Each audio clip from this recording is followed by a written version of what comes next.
quando a aurora portadora de luz atingiu o elevado céu, então, com a descida do precípite Zéfiro, deixaram a terra e ocuparam seus assentos. Do fundo do mar, contentes, puxaram a âncora e enrolaram todos os outros equipamentos apropriadamente.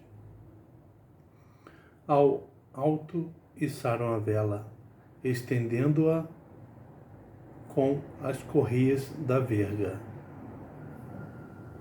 Um vento suave levava a nau. Logo avistaram a bela ilha Antemoessa, onde as melodiosas sirenas, filhas de Aquilô, causam danos ao encantarem com aprazíveis toadas qualquer um que lá prenda as amarras.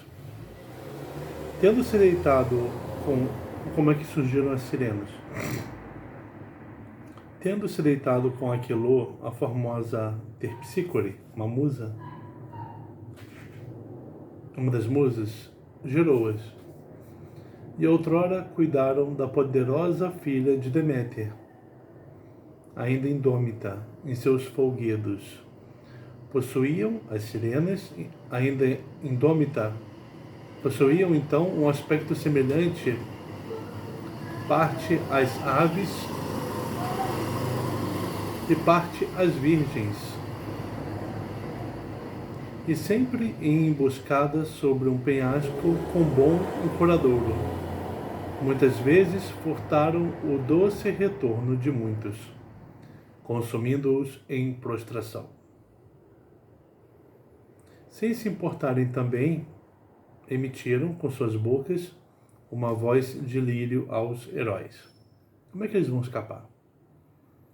E, da nau, eles já estavam prestes a lançar os cabos sobre a praia, se o trasse Orfeu.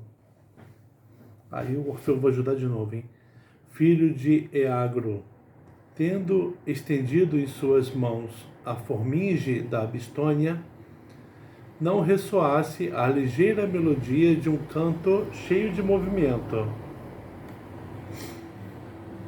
para que, ao mesmo tempo, confusamente, os ouvidos zumbissem com o som do instrumento. A forminge foi mais forte que o canto virginal, salvos pelo Orfeu. Guiavam a nau Zéfiro e as ressoantes ondas que a impeliam pela popa, enquanto as sirenas emitiam um som indistinto. Mas, apesar disso, o nobre filho de Teleão, Buta, foi o único dos companheiros que, antecipando-se, pulou do polido banco ao mar, tendo o coração derretido pela voz melodiosa das sirenas, e nadou através das turbulentas vagas a fim de chegar à praia. Tolo! Prontamente, lá mesmo, teriam surrupiado seu retorno. Mas, apiedando-se dele, a deusa Cipris, soberana de Érice, arrebatou-o ainda em pleno vórtice e o salvou, socorrendo-o de bom grado para habitar o cabo Lilibeu, salvo por Afrodite. Alguém teria que pular, né? Tomados pela dor, deixaram as sirenas para trás. Mas outros perigos piores, destruidores de naus, aguardavam-nos na encruzilhada do mar. Pois, de um lado, tornava-se visível a rocha lisa de Sila, e de outro, Caríbdis, jorrava água retumbando sem cessar.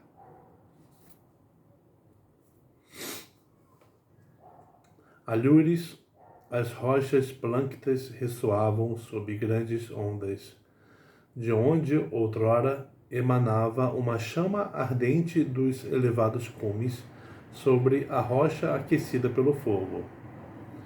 E com a fumaça o ar ficava escuro e não conseguirias ver os raios do sol.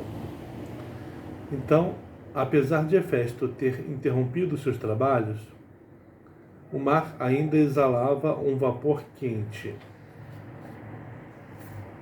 Lá as nereidas vinham a seu encontro de todas as direções, e por trás a divina Tétis segurou a porta do leme para guiá-los entre as pedras plânctas. Como quando, no tempo calmo, os golfinhos saltam sobre o mar e circundam em bando uma nau apressada, sendo vistos às vezes à frente, às vezes por trás, às vezes pelas laterais, trazendo alegria aos marinheiros.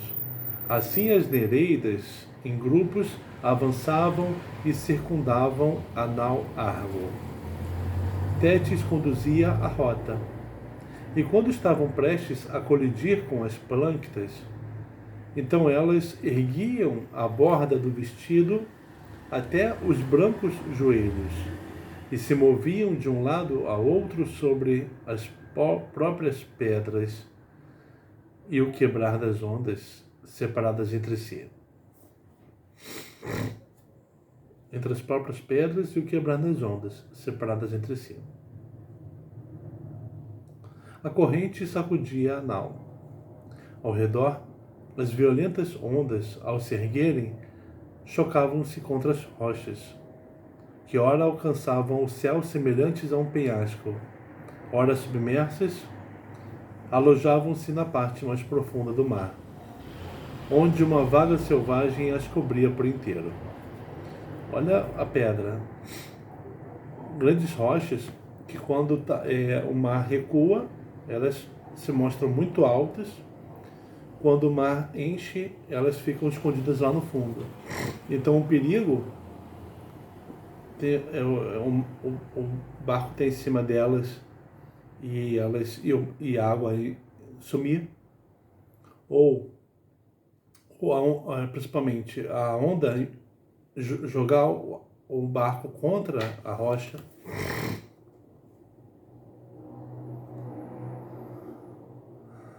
Como garotas na proximidade de uma praia arenosa, em 2 grupos, enrolando as dobras do vestido até a cintura, jogam com uma bola redonda, e uma recebe a da outra em sequência e a lança bem alto para o ar, sem jamais tocar o chão.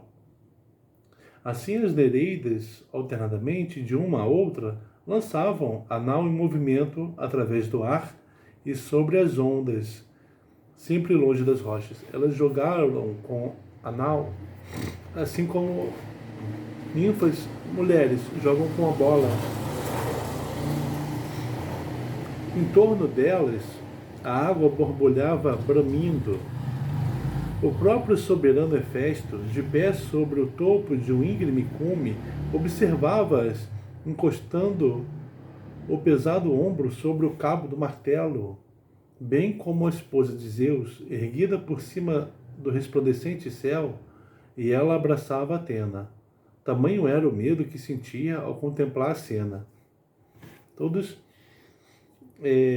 vendo o perigo e maravilhados com o que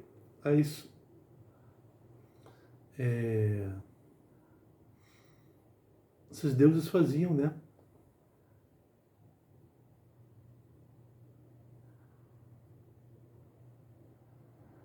Quão longa é a duração de um dia primaveril? Tanto tempo elas se esforçaram levantando a nau através das rochas ressoantes. Beneficiando-se de novo com o vento, os heróis seguiam adiante. E rapidamente passaram pelo prado da Trinácia, no triz das vacas de Hélio.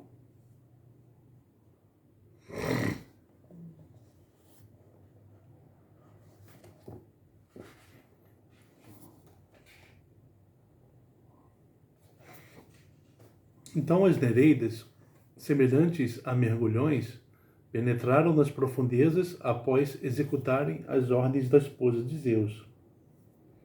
De repente chegou até os heróis, através do ar, o balido de ovelhas e o mugido de vacas nas imediações, alcançando seus ouvidos.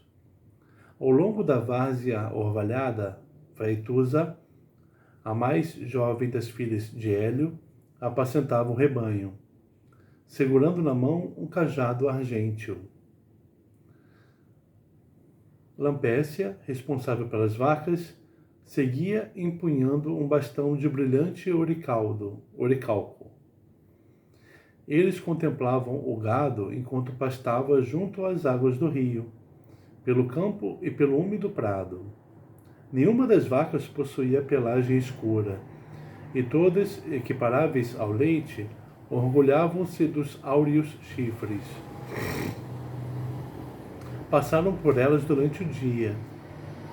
Com a chegada da noite, atravessavam o vasto mar profundo, exultantes, até que novamente a matutina aurora os iluminou enquanto se aproximavam. Há uma ilha ampla e fértil situada em frente ao Estreito Jônico, no mar Cerálneo, na qual é dito que jaz a foice. Perdoai-me, musas, pois conto contra minha vontade, uma história dos antigos.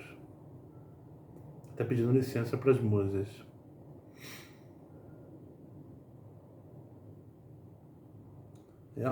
Onde jaz a foice, com a qual Crono impiedosamente cortou a genitália do pai.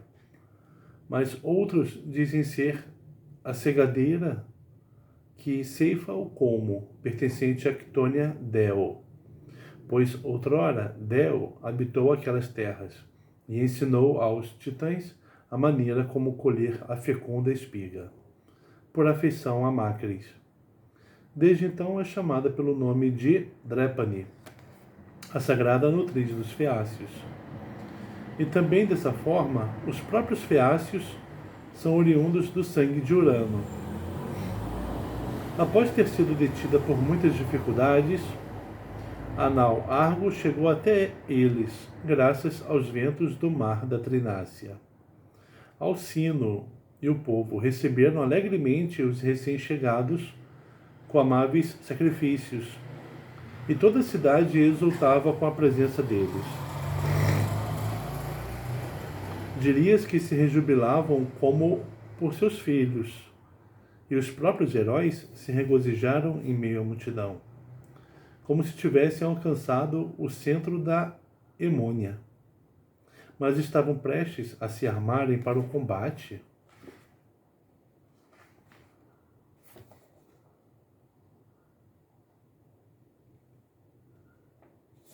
Por quê? Muito repentinamente surgiu o imenso exército dos Colcos, que pela foz do Ponto e através das rochas cianeias atravessaram em busca dos valorosos e pretendiam particularmente levar Medeia a seu pai, sem tardar.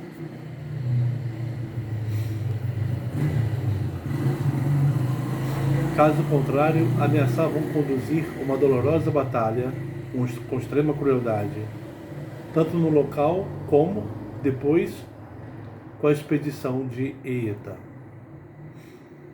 Mas o rei Alcino os conteve, apesar de ambicionarem a guerra, pois desejava resolver a atroz disputa a ambas as partes sem o uso da violência. A garota, tomada por funesto temor, ora muito rogava aos próprios companheiros do Exônida, ora muito tocava com as mãos os joelhos de Arete, esposa de Alcino. Eu te imploro, ajoelhada soberana, sê propícia e não me entregues aos colcos para que eu seja conduzida a meu pai, se tu própria fores de fato da raça humana, cuja mente velocíssima encaminha-se à ruína em virtude de leves erros, como aconteceu com minha sensata alma, mas não por causa do desejo. Juro pela sacra luz de Hélio, juro pelos ritos da notívaga filha de Pérsis, não parti daquele lugar com homens estrangeiros por minha própria vontade, mas um odioso pavor me persuadiu a conceber essa fuga, tendo em vista que havia cometido uma falta e não havia outro recurso.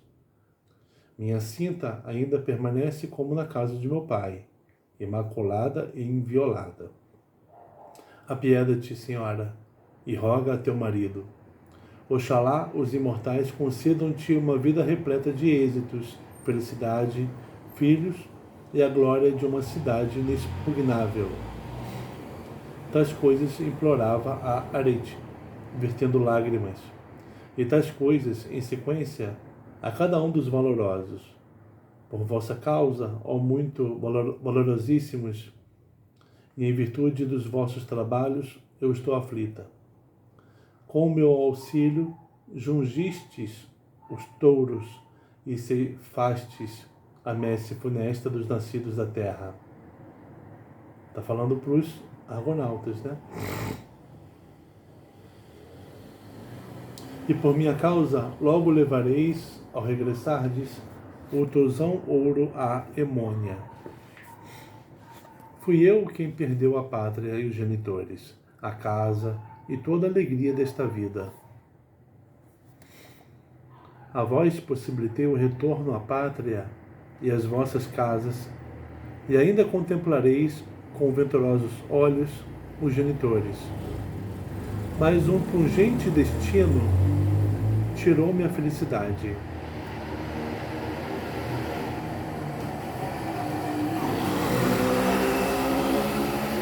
E odiada, vago junto a estrangeiros.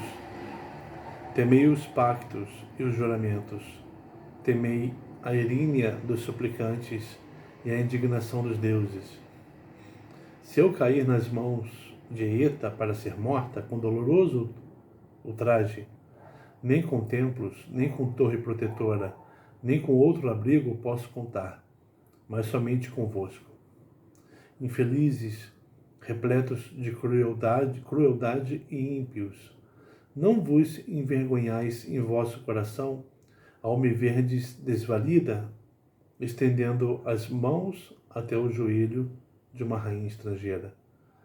Desejando obter o tosão, mesclaríeis vossas lanças com todos os cocos e com o próprio Eta arrogante.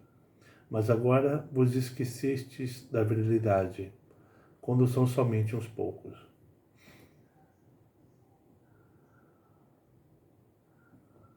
Vocês poderiam lutar, né? Assim falou em súplica. E cada um a quem ela implorava, ajoelhada, encorajava, refreando seu sofrimento.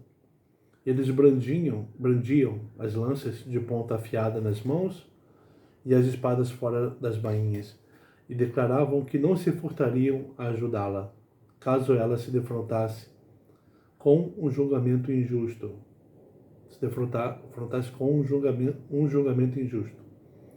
Enquanto se desesperava em meio à tripulação, chegou a noite, que aos homens concede descanso dos trabalhos,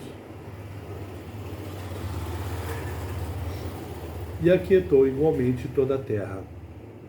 Mas nem mesmo por um momento o sono a adormeceu, pois em seu peito o coração palpitava angustiado, como quando uma sofrida trabalhadora gira a roca durante a noite, e no entorno choram os filhos órfãos, pois não há mais marido.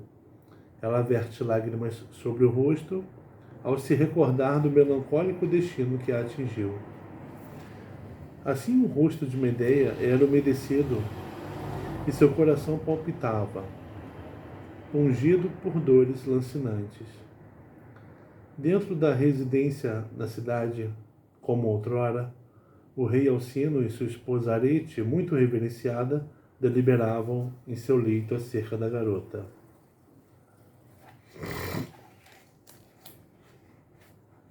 Em plena escuridão. Como uma consorte ao marido legítimo, ela lhe dirigia palavras afetuosas. a Arete, rainha, falando para o Alcino: rei, por favor, querido, salva dos cocos a virgem angustiada, concedendo um favor aos Minians. Argos e os homens de Emônia estão perto de nossa ilha, mas Eeta não habita as cercanias e nem sequer o conhecemos, mas somente ouvimos sobre ele. Esta garota que muito sofreu partiu meu coração com sua súplica. Meu senhor, não a entregues aos cocos para ser conduzida ao pai. Ela cometeu uma falta quando o primeiro lhe forneceu as drogas para encantar os touros. Depois disso, sanando um mal com outro mal, como muitas vezes fazemos ao errarmos, fugiu da pesada cólera do arrogante pai. Mas, de acordo com o que escuto, Jazão, desde então, está ligado a ela por grandes juramentos, para tomá-la como esposa legítima em seu palácio. Então, querido, por tua própria vontade, não faças do Esônida um perjuro, nem por tua causa um pai com furioso coração inaceitavelmente machuque a filha, pois os genitores são assaz ciumentos quanto às suas filhas. Lembra-te do que Nicteu planejou contra Antíope de belo rosto, e também dos sofrimentos que Danae suportou no mar por maldade do pai? E recentemente, não muito longe, o violento Héctor fincou aguilhões brônzeos nas pupilas de sua filha, e ela fenece por um gemente fado, moendo o bronze num sombrio casebre. Assim falou, rogando. O coração de Alcino se alegrou com as palavras de sua esposa. Ele respondeu o seguinte: Arete, eu poderia, com armas, repelir os cocos, concedendo um favor aos heróis por causa da garota, mas temo desrespeitar a reta justiça de Zeus. É melhor não desacatar Eeta, como dizes, pois ninguém tem mais realeza que Eeta, e se quisesse, ainda que distante, suscitaria o conflito na Hélade. Então ele quis evitar uma guerra, né? Está sendo diplomático.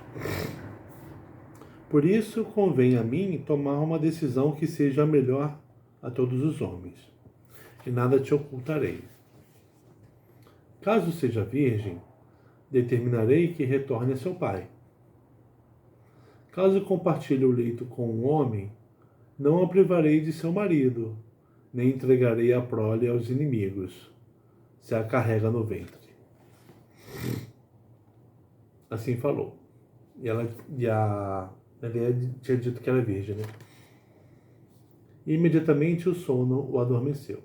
Mas Arete fixou no ânimo essas prudentes palavras. Logo se ergueu do leito, seguindo pela casa, e as servas acorreram, apressando-se atrás de sua senhora. Em silêncio, chamou seu arauto e lhe disse: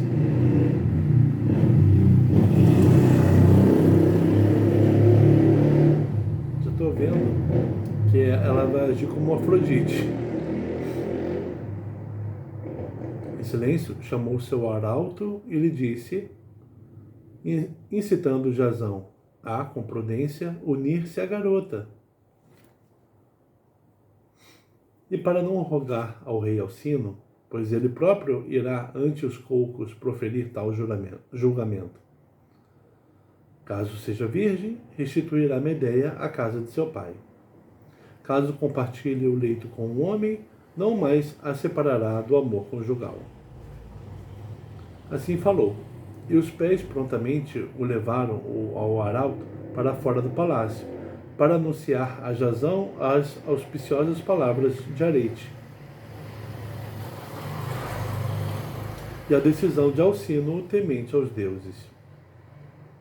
Então, para o Jazão saber o que tem que fazer e por que tem que fazer. Encontrou-os velando junto a nau com suas armas, no porto de Ilo, perto da cidade, e lhes transmitiu toda a mensagem. Cada um dos heróis se alegrou no ânimo, pois lhes dizia palavras muito agradáveis.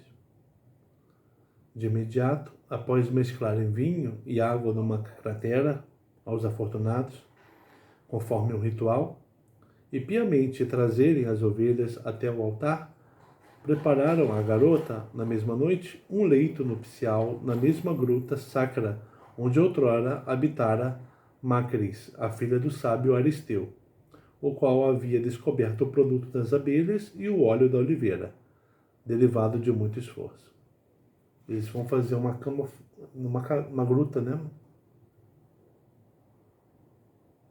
Foi a primeira a receber o filho Niseu de Zeus em seu colo, no interior da Eubeia Abântide, e umedeceu com mel os lábios ressecados, quando Hermes o retirou do fogo. Mas Hera percebeu, e encolerizada expulsou-a da ilha inteira. Ela foi habitar a longínqua ilha sagrada dos Feácios e concedeu maravilhosa prosperidade aos habitantes.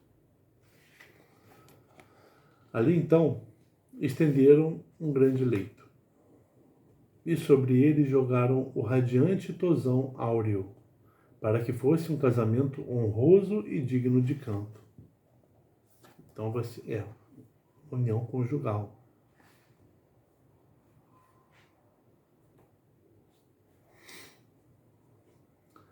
As ninfas recolhiam e levavam a eles flores coloridas nos brancos colos.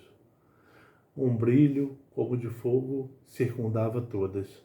Tal era a luminosidade que irradiava das áureas franjas, e atiçava em seus olhos o doce desejo, mas o pudor detinha cada uma, apesar de ansiarem pôr a mão sobre o velocino.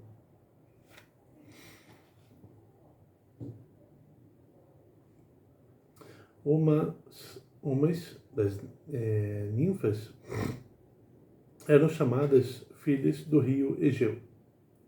Outras habitavam os cumes do monte de Mélite, e outras pertenciam aos bosques das planícies. Então tem as ninfas do rio, outras dos cumes, e outras dos bosques, pois a própria Hera, esposa de Zeus, enviara-as para que honrassem Jasão. Ainda hoje é denominada Sacra Gruta de Medeia, aquela onde as ninfas uniram o casal, estendendo as perfumadas túnicas. Nesse ínterim, os heróis, brandindo em suas mãos as lanças marciais, evitando que, antes disso, uma tropa de inimigos inesperadamente os atacasse, coroavam as cabeças com ramos repletos de folhas, e sob o ritmo harmonioso da forminge de Orfeu, cantavam o himeneu na entrada do quarto nupcial. Himeneu é a música que se canta, né? Que as virgens cantam. O herói Esônida não desejava celebrar o casamento no palácio de Alcino, mas na casa de seu pai, quando retornasse a Iolco. E assim também a própria Medeia considerava. No entanto, a necessidade os levou a lá se unirem, pois de fato nunca nós, a raça dos sofredores homens, atingimos o prazer com o pé inteiro, mas sempre uma amarga dor acompanha as alegrias. Não era como eles esperavam. Assim também eles, ainda que regozijando em doce amor, temiam que a decisão de Alcino seria cumprida. Temiam se a decisão de Alcino seria cumprida. A aurora, erguendo-se com sua luz imortal, dispersava no ar a escura noite, e as praias da ilha sorriram, bem como, ao longe, os caminhos orvalhados das planícies. Havia um rumor nas ruas, os habitantes se moviam pela cidade, assim como, mais distantes, os coucos nos limites da península de Macris. Imediatamente Alcino avançou, conforme os pactos, para proferir sua determinação acerca da garota, e na mão detinha o justiceiro cetro de ouro, sob o qual muitos pela cidade recebiam retas sentenças. Atrás dele, revestidos com armaduras marciais, os melhores feácios unidos se alinhavam. As mulheres juntas saíam das muralhas para verem os heróis. Os camponeses, ao ouvirem, vieram ao seu encontro, já que difundira um rumor verdadeiro. Um deles trazia um cordeiro selecionado de seu rebanho. Outro, uma novilha inativa. Todos vão participar do casamento deles. E outros colocavam próximas as ânforas de vinho para mesclarem. Ao longe fluía a fumaça dos sacrifícios. As mulheres, como costumam fazer, levavam esmeradas túnicas, presentes feitos de ouro, e além disso, outros tipos de adorno com os quais as recém-casadas se enfeitam. Admiravam-se ao contemplarem a beleza e as formas dos distinguidos heróis, e entre eles o filho de Eagro, que sob o ritmo da melodiosa forminge e do canto, golpeava repetidamente o chão com sua brilhante sandália.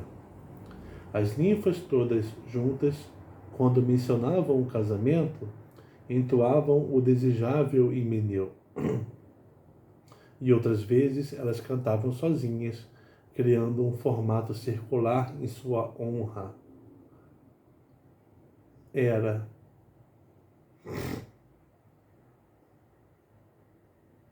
E outras vezes elas cantavam sozinhas, criando um formato circular em tua honra, pois tu, de fato, incitaste Arete a comunicar as prudentes palavras de Alcino. Ele, como de início, declarara os termos de sua reta sentença, e a consumação do casamento já fora divulgada. Assim a manteve com firmeza, sem hesitar, e nem o medo funesto nem a grave ira de Eeta o influenciaram, e os unira por meio de inquebráveis juramentos. Então, acabou que Alcino vai fazer o casamento deles. Dessa forma, quando os coucos perceberam que solicitavam em vão, e quando Alcino ordenou que acatassem suas sentenças, ou que afastassem as naus para longe dos portos e da terra, então, apavorados ante as ameaças de seu rei, suplicaram que ele os recebesse como aliados. Todo mundo tem medo do Eeta. Lá na ilha,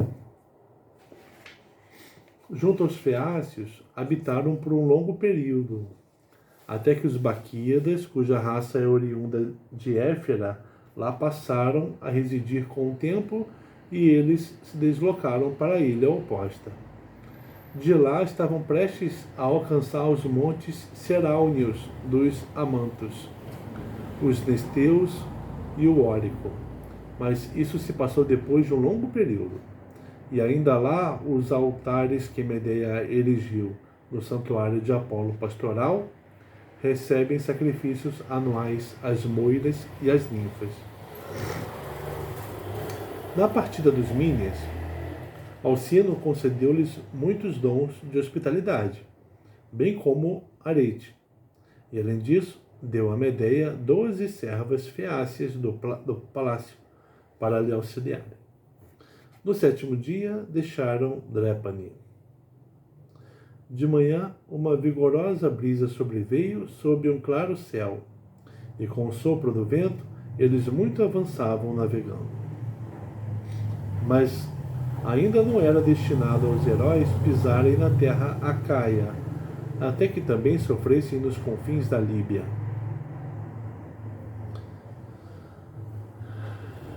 Já haviam passado pelo Golfo, cujo nome deriva dos Ambrácios, pela terra dos Curetes, com as velas estendidas, e pela sequência de ilhas estreitas junto às próprias Equínades. A terra de Pélops, ou Peloponeso, a pouco era visível. Então, no meio do caminho, uma funesta procela de Bóreas violentamente os arrebatou até o mar da Líbia. Durante 9 noites inteiras e a mesma quantidade de dias, até que muito penetraram no interior de Sirte, de onde não há regresso possível às naus quando são forçadas a entrar nesse golfo. O vento Bóreas os empurrou, estavam contornando o Peloponeso. Olha só, que desvio brusco. O navio vinha aqui, tá vendo? Esse caminho aqui. Aí, do nada, olha, eles desceram para cá, ó. Lá para Líbia, Sirte, ó.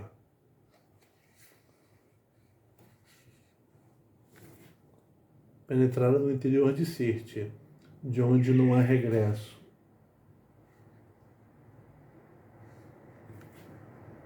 Possível as naus quando são forçadas a entrar nesse golfo. Por toda parte há pântanos. Por toda parte há espessas algas das profundezas, e sobre elas borbulha a silente espuma da água. Seu solo arenoso se prolonga até o céu, nenhum animal caminha, nem pássaro se ergue. Ali foi que a maré, frequentemente com efeito, essa corrente recua em relação à terra, e de novo se lança sobre as praias, retornando com ímpeto. Então foi ali que a maré rapidamente os empurrou para o interior do litoral, e muito pouco da quilha ficou submerso nas águas. Eles saíram da nau e foram tomados pela dor ao observarem o céu e a costa da vasta terra, semelhante ao céu, continuamente se estendendo ao longe. Nenhum manancial, nem trilha, nem casebre de pastores enxergaram à distância, mas tudo se mantinha numa silente calma. Em desespero, um passou a perguntar ao outro: que terra esta se gaba de ser? Aonde as tempestades nos empurraram? Quem dera tivéssemos ousado, alheios ao funesto pavor, seguir pelo mesmo caminho através das rochas. Certamente nos teria sido melhor, indo contra o destino de Zeus, ter perecido se aventurando num grande feito. Agora o que nos seria possível fazer? Compelidos pelos ventos, a neste lugar permanecermos, mesmo que seja por pouco tempo? Como é ermo o litoral desta imensa terra que aqui se estende? Assim dizia. Entre eles, o próprio piloto Anseu, desamparado ante o infortúnio, dirigiu-se aos angustiados companheiros. Estamos seguramente arruinados por conta de um terribilíssimo destino, e não há como escapar da ruína. O que nos resta é suportar o pior, encalhados neste deserto, ainda que os ventos soprem vindos da terra. Pois eu olho ao longe, observando por toda parte o mar lamacento, e a água quebrada se estende sem fim sobre a grisalha areia. Já antes, esta sagrada nau teria miseravelmente se despedaçado, muito longe da terra, mas a própria maré trouxe-a do mar enquanto flutuava. Agora ela recuou para o alto mar e somente nos circunda uma água salobra e navegável, escassamente cobrindo a terra.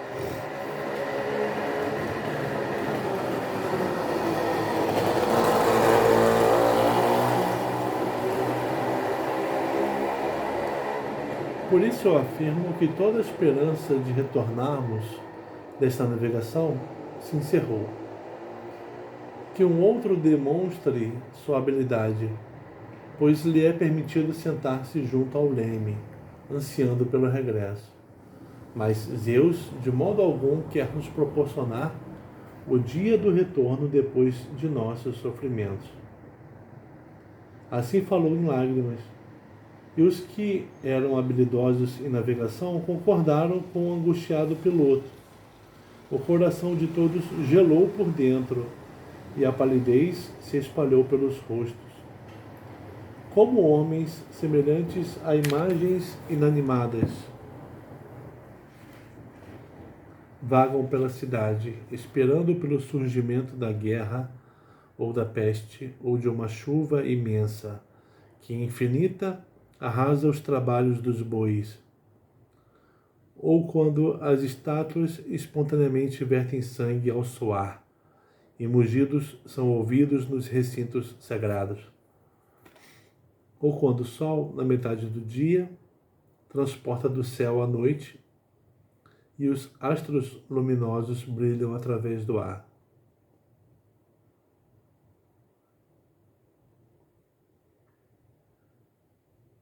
Assim então os valorosos lentamente seguiam ao longo da extensa praia. De imediato a escuridão da tarde chegou. Piedosamente abraçando-se uns aos outros, despediam-se aos prantos, para que cada um então se separasse e perecesse, tombando sobre a areia. Cada um seguiu um rumo diferente buscando abrigo distante. Cobrindo as cabeças com seus mantos, deitaram-se sem comida ou sustento durante toda a noite. E amanhã, em vista de uma miserabilíssima morte, à parte, as jovens reunidas lamentavam junto à filha de Eeta. Como quando sozinhos, após caírem da fissura de uma rocha, pintinhos que ainda não sabem voar pipiam agudamente. Ou quando, nas margens do Pactolo de belo curso, os cisnes iniciam seu canto e no entorno ressoa o orvalhado prado e a bela correnteza do rio. Assim elas, as moças que acompanham Medeia, encostando no chão as loiras cabeleiras, deploraram por toda a noite um lamento digno de pena. E naquele mesmo local, todos eles, os melhores heróis, teriam abandonado a vida anônimos e sem vestígios para serem conhecidos pelo homem, num trabalho inacabado. Mas enquanto se consumiam em desespero, as heroínas guardiãs da Líbia se apiedaram deles, as quais outrora receberam Atena, quando irrompeu resplandecente da cabeça do pai, e a banharam nas águas do Tritão. Então tem a coisa, Tem deuses ali na Líbia que cuidaram de Atena. Então quer dizer que alguma coisa favorável vai acontecer para os argonautas ali na Líbia também. Era meio-dia, e ao redor os mais penetrantes raios de sol abrasavam a Líbia. Elas se aproximaram do Exônida, essas heroínas guardiãs da Líbia, e suavemente retiraram o péplo de sua cabeça, mas ele desviou os olhos para outra direção, em respeito às divindades. E somente visível a ele próprio, apavorado, disseram-lhe melífluas palavras: Infortunado, por que te entregaste tanto ao desespero? Conhecemos vossa busca pelo áureo tosão. Conhecemos cada um dos vossos sofrimentos, estes feitos extraordinários que cumpristes em terra ou nas águas, vagando pelo mar. Somos solitárias deusas desta terra, dotadas de vós, heroínas guardiãs e filhas da Líbia. Levanta-te, não mais lastimes semelhante pesar, e ergue teus companheiros. Tão logo quanto Anfitrite diz junge o veloz carro de Posidão, pagai à vossa mãe a compensação pelo que suportou por vos ter carregado no ventre por tanto tempo, e ainda podereis retornar à sacra Acaia. Assim falaram, e, junto com sua voz, imediatamente desapareceram do lugar onde estavam. Então Jasão, olhando ao redor, sentou-se sobre o chão e assim falou: Sede propícias ilustres deusas solitárias. Não compreendo com exatidão vosso vaticínio sobre o retorno. De fato, reunirei os companheiros e lhes contarei isso para ver se encontramos alguma indicação de regresso. O conselho de muitos é melhor, disse, e levantando-se sujo de pó, grita à distância a seus companheiros, como um leão que na floresta ruge buscando sua fêmea. Os vales nas longínquas montanhas retumbam com grave som e muito estremecem por medo os bois nos campos e os vaqueiros. Mas não lhes causou temor a voz do companheiro chamando os amigos. Reuniram-se perto dele, cabisbaixos. Então Jazão fez com que se sentassem, entristecidos, próximos de onde Anau jazia, e mesclados as mulheres. Eles disse explicando cada detalhe. Ouvi, amigos. Essas mulheres, acho que eles arrumaram nos fiácios. Ouvi, amigos, enquanto eu me afligia, 3 deusas envoltas em peles de bode desde o alto do pescoço e ao redor das costas e da cintura, como garotas, aproximaram-se sobre minha cabeça e me descobriram, puxando o pépulo com leve mão. Ordenaram que eu próprio despertasse e que fosse vos incitar, e que a nossa mãe pagássemos generosa compensação por nos ter carregado no ventre durante tanto tempo. No momento em que Anfitrite disjunge o veloz carro de Posidão. Mas não sou capaz de compreender inteiramente esta profecia. Elas disseram ser heroínas guardiãs e filhas da Líbia, e asseguram conhecer detalhadamente o quanto nós próprios padecemos em terra ou nas águas. E não mais as vi no local, mas uma neblina ou nuvem as cobriu em meio a tal aparição. Assim falou. Todos se admiraram ao ouvi-lo. Então o maior dos portentos ocorreu aos Mínias. Do mar em direção à terra irrompeu um prodigioso cavalo, enorme, erguendo o pescoço com áurea crina. Sacudindo com rapidez a abundante água marinha, ele se pôs a correr, semelhante ao vento quanto às praias. Prontamente Peleu alegrou-se e se dirigiu aos companheiros reunidos. Eu afirmo que o carro de Posidão, nesse momento, já se encontra disjungido pelas mãos da cara esposa. E interpreto que a mãe não é outra coisa que a própria Nau, pois de fato ela sempre nos carrega no ventre sem cessar e padece de dolorosos sofrimentos.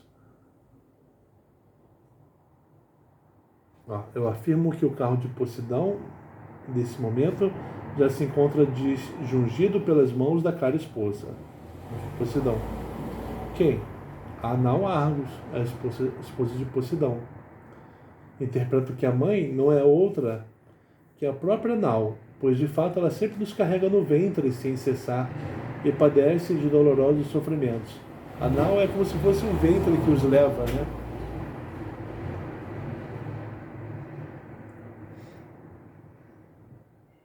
Pelos lugares onde são recebidos, onde são bem recebidos, onde são mal recebidos.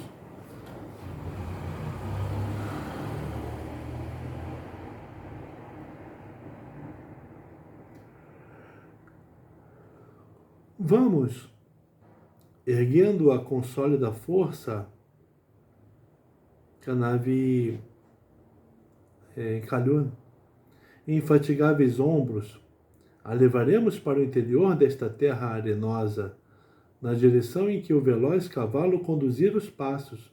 Eles vão seguir o caminho do cavalo, pois ele não emergirá na terra seca, e espero que suas pegadas nos indiquem um golfo de mar ao norte.